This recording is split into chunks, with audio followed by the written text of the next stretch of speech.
Okay, so tell me, what stage in the process of the making of the film did you guys get attached to be in it? I auditioned for the casting director and then Jared, but I think the only person attached was Sam at the time, Sam Rockwell. So you're reading the script, and it's got, it's going to be somewhat of a low-budget film, and it's got all these big sci-fi sequences in it. And even though y'all weren't actually in that part of the film, what was going through your mind whenever you were reading? Did you really get a picture of how it was going to be pulled off? Because it's creatively pulled off. But how does that transcribe from what's on the page? It doesn't. I kind of skipped through the science fiction parts because it was talking about gonads and all this stuff, and you're like, wow, that's hard to imagine. You don't really know what it's going to be like. So yeah, I had no idea what it was going to be like. You guys are in, the film is really two films that kind of merge into one, but y'all are only in half of it. So what was y'all's feel, what did y'all feel like whenever you got to see it all come together and see both sides of it integrated together? Well, I can't answer that. I still haven't seen it. You haven't seen it? No. But I have seen some of those sections, and they look great to me. They remind me of, I know Krull was quite a big influence in things like that. I can't even concentrate on my audiobook narration. Your characters are definitely not of the norm.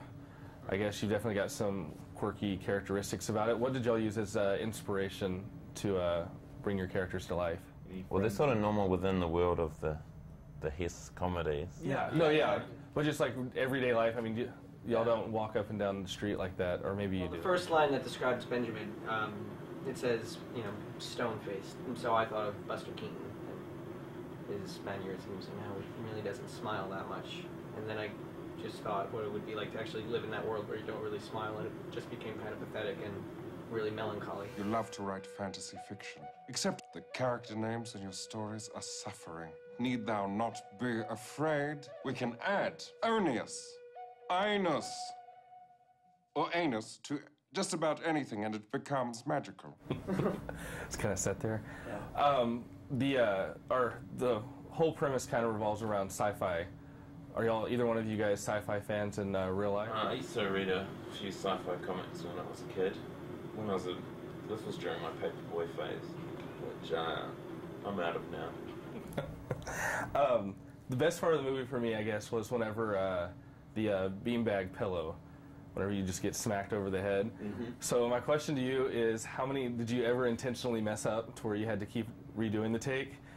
And another question is, where is that beanbag now? Because it's definitely a memorable prop piece that's hilarious. What's funny is that was our first scene together, really. Yeah, and I had to hit him in the face very hard with this beanbag pillow.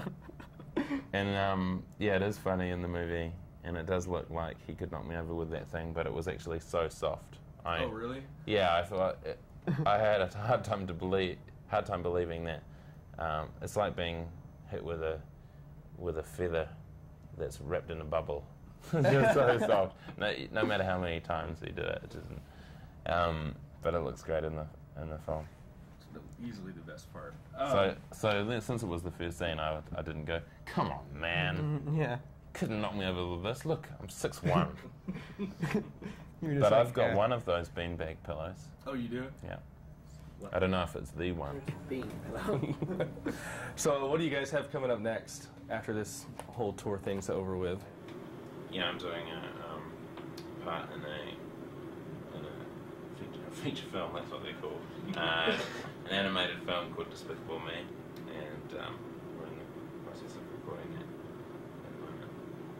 Awesome. I'm not a douchebag in that. Hey, there we go. So it might be my first non-douchebag role.